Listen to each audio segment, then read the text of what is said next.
ఈ క్వాష్ అనే కేసుని కొట్టేస్తాము.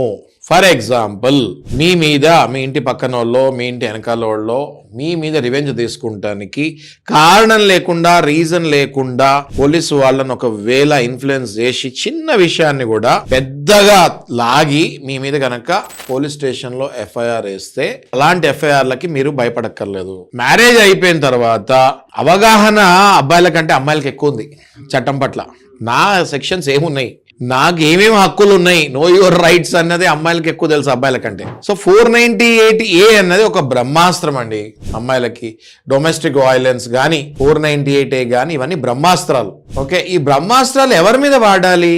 నిజంగా అబ్బాయి వచ్చిన అబ్బాయి చెడ్డోడై ఉండి మిమ్మల్ని హింస పెట్టి మిమ్మల్ని సరిగ్గా చూసుకోకుండా ఉంటే అప్పుడు క్రుయాలిటీ అంటే ఏంటి, తాగేసి వచ్చి కొడతాము, లేకపోతే అబ్యూజ్ చేస్తాము, బూతులు తిడతాము, మీకు సరైన ఫెసిలిటీస్ ఇవ్వకపోతాము, ఇట్లాంటివన్నీ ఉంటే అప్పుడు మీ మీద 498A ఎలిజిబుల్.